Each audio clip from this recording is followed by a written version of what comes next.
नमस्कार। आप सभी का हमारे चैनल जय गुरुदेव उत्तराखंड पर एक बार फिर से हार्दिक स्वागत है। जैसा कि आप सभी जानते हैं, हमारे चैनल के द्वारा महाराज जी से संबंधित अद्भुत कथाओं एवं विशेषांकों की श्रृंखला का प्रसारण किया जा रहा है और आज भी आपके लिए एक ऐसा ही अद्भुत विशेषांक लेकर आए हैं। आप सभी की प्रतिक्रियाओं एवं स्नेह के लिए बहुत बहुत धन्यवाद देना चाहेंगे आपको। आप सभी की प्रतिक्रियाएं बहुत अच्छे और उच्च स्तर पर हमें प्राप्त होती हैं, जो हमारे लिए मार्गदर्शन का कार्य करती हैं। हमारे बहुत सारे दर्शकों की एक समान प्रतिक्रिया के अनुरूप आपके लिए आज हम अपना व्यक्तिगत अनुभव आपसे साझा करेंगे। जैसा कि आपने आज का विशेषांक देख ही लिया होगा, शीर्षक भी पढ़ लिया होगा, तो आज हम आपको अपने व्यक्तिगत अनुभव साझा करेंगे। आइए बिना देर किए हुए लेकर चलते हैं आपको आज के विशेषांक की ओर। ये बात बहुत पुरानी ना होकर कुछ महीने पहले की है। वैसे तो महाराज जी की बहुत सारी अनुभूतियाँ मेरे व्यक्तिगत जीवन में रही हैं, लेकिन यह आज की कथा बहुत हृदय के समीप है।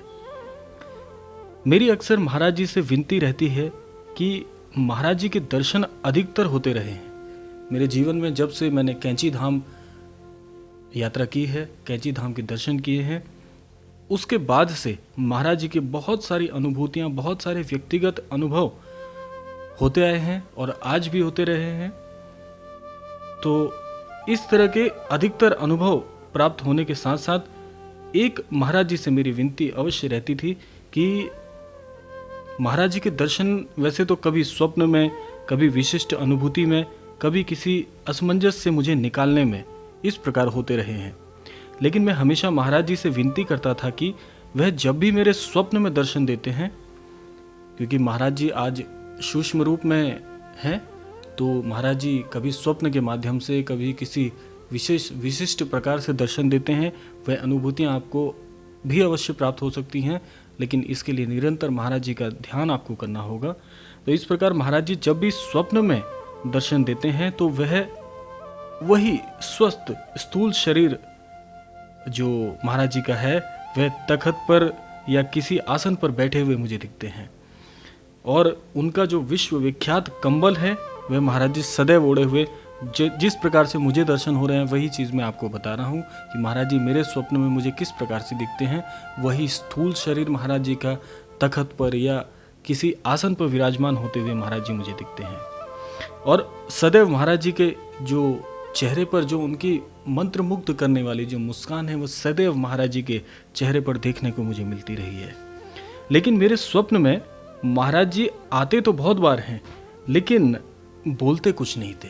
यह शिकायत मेरी महाराज जी से अवश्य रहती थी कि मुझे दर्शन भी होते हैं, महाराज जी की अनुभूति भी होती है, सशरीर महाराज जी के दर्शन भी होते हैं, लेकिन महाराज जी मंत्रमुग्ध मुस्कान के साथ दिखते हैं, लेकिन वो बोलते कुछ नहीं थे। तो मेरी सदैव महाराज जी से जब भी मैं उनका ध्यान करता हूँ तो महाराज जी से यही शिकायत रहती थी कि महाराज जी कुछ बोलते क्यों नहीं।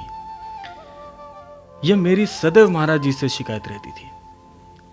एक रात्रि में क्या होता है कि एक रात्रि मेरा ये नियमित जो प्रक्रिया है ये रहती है कि जब भी रात्रि में बिस्तर पर सोने के लिए जाता हूँ तो महाराज जी का ध्यान करके अवश्य सोता हूँ, महाराज जी को नमन करके सोता हूँ। तो इस प्रकार ये मेरा जो दिनचर्या का जो अंतिम पड़ाव रहता है सोने से पहले, वह आपके साथ साझा कर रहा हूँ। तो एक रात्रि क्या होता है, रोज़ाना की तरह बिस्तर पर सोने से पहले महाराज जी का सुमिरन करते हुए सो गया। हुआ कुछ अद्भुत, महाराज जी मेरे स्वप्न में अवतरित होते हैं। अब आप सुनिएगा, ये बहुत ही ध्यान से आपको सुनना चाहिए कि स्वप्न का यह दृश्य है कि स्वप्न में महाराज जी के अद्भुत दर्शन मुझे प्राप्त हुए हैं। अवतरित हो गए महाराज जी, वही स्थूल शरीर तखत पर विराजमान है, वही कोष्टक नुमा जो उनका कंबल रहता है, आपने कंबल देखा ही होगा, कोष्टक नुमा जो कंबल है उनका, वह महाराज जी लपेटे हुए हैं। महाराज जी का मानो दरबार सजा हुआ है, सभी भक्तों को कुछ ना कुछ महाराज जी समझा रहे थे। ये मेरी अनुभूति है, मैं भी उस दरबार में शामिल था। महाराज जी तखत पर बैठे हुए हैं, सभी भक्तों के साथ मैं भी नीचे बैठा हुआ था। तो महाराज जी भक्तों से बातें कर रहे हैं, किसी को कुछ सलाह दे रहे हैं, किसी को कुछ समझा रहे हैं। अब क्या होता है कि एकाएक महाराज जी की नज़र मुझ पर पड़ जाती है अचानक। तीनों लोगों को मंत्रमुग्ध कर देने वाली वही मुस्कान महाराज जी बिखेरते हुए मुझे देखने लग जाते हैं। महाराज जी मुझे देख रहे हैं, मुस्कुरा रहे हैं, और फिर मुझे ऐसी अनुभूति हो रही है कि रोज़ाना की तरह जब भी महाराज जी के दर्शन होते थे, महाराज जी ऐसे ही मुझे देखते हैं। मुझे वही चीज़ लग रही थी कि आज भी वैसा ही कुछ हो रहा है, और मैं मन ही मन महाराज जी को नमन कर रहा हूँ। और एक चीज़ का आप ध्यान रखिएगा कि जब भी महाराज जी के आपको दर्शन होंगे, महाराज जी आपको मुस्कुराते हुए मिलेंगे और आप कुछ कहना चाहेंगे लेकिन आपके मुंह से शब्द नहीं छूटेंगे। यह मेरे साथ बहुत हुआ है, और ज़्यादातर जिनके साथ भी मैंने अनुभव किया है, जिन्होंने महाराज जी के दर्शन किए हैं किसी भी प्रकार से, उनका भी यही रहता है कि वे महाराज जी से कुछ कह ही नहीं पाते हैं। तो ऐसा ही मेरे साथ होता है। मैं महाराज जी से कहना तो चाह रहा हूँ कि आप कुछ कहते क्यों नहीं, मन ही मन उनको नमन भी कर रहा हूँ, बहुत सारी चीज़ें बोलना चाहता हूँ, लेकिन मेरे मुँह से शब्द नहीं निकल पा रहे थे। तो असमर्थता सी महसूस हो रही थी। तभी क्या होता है कि महाराज जी बोल उठते हैं, तेरा चैनल मैं भी देखता हूं। इस प्रकार महाराज जी जब कहते हैं कि तेरा चैनल मैं भी देखता हूं, यह शब्द मेरे लिए मानो ऐसे प्रतीत हो रहे थे जैसे मुझे अनेकों प्रश्नों का हल मिल गया हो, अनेकों प्रश्नों का। क्योंकि जब आप जानते हैं कि आप महाराज जी के दर्शन कर रहे हैं, कुछ कहना चाह रहे हैं, आप कुछ कह नहीं पाते, और एकाएक महाराज जी आपसे कुछ कह दें, और ऐसा कुछ कह दें जिसकी आपने अपेक्षा की नहीं हो, तो वह बहुत अद्भुत होता है। वह क्षण आपसे शब्दों में कहा नहीं जा सकता। तो ऐसा कुछ हो गया था, मुझे अनेकों प्रश्नों का हल मिल गया था। इसमें पहले तो मेरी शिकायत का हल मुझे मिल गया कि महाराज जी दर्शन अवश्य देते हैं लेकिन कहते कुछ नहीं। पहला प्रश्न मेरा यही हल हो गया, मेरी शिकायत दूर हो गई कि महाराज जी ने कुछ तो कहा। और इसके अलावा दूसरा, जो छोटी सी मेरी मेहनत ये चैनल के द्वारा है, क्योंकि महाराज जी का जो आपको मैं व्याख्यान करता हूँ, महाराज जी की अद्भुत विशेषांक जो कथाएं आपके लिए लेकर आता हूँ, ये एक छोटा सा प्रयास है। इसको मैं किसी भी धारणा से गिनता भी नहीं हूँ। ये छोटा सा प्रयास जो मैं करता हूँ, उसको जब स्वयं महाराज जी अवलोकित कर रहे हैं, यानी कि क्योंकि महाराज जी ने कहा कि मैं भी देखता हूँ तेरा चैनल, यानी कि महाराज जी खुद स्वयं इसका अवलोकन कर रहे हैं, तो इस माध्यम से सफलता व असफलता की शंका का जो प्रश्न है, बिना पूछा जो प्रश्न है, उसका प्रत्युत्तर मुझे प्राप्त हो गया। दूसरा मेरे लिए ये बहुत एक अद्भुत यह क्षण मेरे लिए रहा, क्योंकि जिस चैनल को या जिस छोटे से प्रयास को महाराज जी जिस चीज़ का अवलोकन कर रहे हैं, उनकी देखरेख में ये कार्य चल रहा है, तो सफलता और असफलता का प्रश्न ही नहीं उठता इसमें। तो इस प्रकार मुझे ये अनुभूति हुई। यही महाराज जी का मेरे लिए अमोघ आशीर्वाद रहा।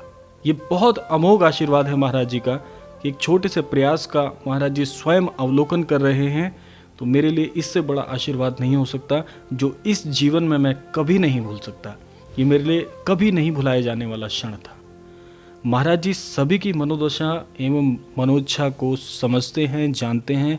जो भी दर्शक इस क्रमांक को आज देख रहे हैं, उनको मैं एक ही बात कहना चाहता हूँ कि आप कभी ये मत सोचिए कि महाराज जी आपकी किसी भी परेशानी से, किसी भी कार्य के अटके होने से, कोई भी समस्या से अनजान है। वे आपकी हर दशा को, हर स्थिति को जानते हैं, हर मनोइच्छा को समझते हैं एवं उसी के अनुरूप उत्तर देते हैं।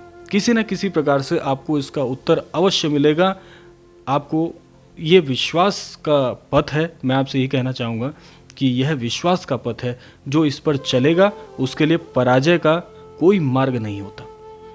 महाराज जी सदैव सभी को समझते हैं। तो इस क्रमांक के माध्यम से यही कहना चाहूँगा कि आप अपने विश्वास को और मजबूत कीजिए, महाराज जी को और दिल से याद कीजिए। महाराज जी अवश्य आएंगे, अवश्य आपको दर्शन देंगे। आप सभी के जीवन में एक नए मार्गदर्शन को आपको अवश्य उसके लिए तैयार करेंगे। तो यह था आज का क्रमांक, जो कि मेरे व्यक्तिगत महाराज जी के साथ हुए अनुभव की कड़ी में जो आज आपको बताया। आगे भी ऐसे अनुभव आपको बताते रहेंगे। आप ऐसे ही अपना स्नेह देते रहिएगा एवं अपना व अपने परिजनों का बहुत ध्यान रखिएगा। तो मिलते हैं अगले क्रमांक में। तब तक के लिए जय श्री राम, जय गुरुदेव, जय उत्तराखंड।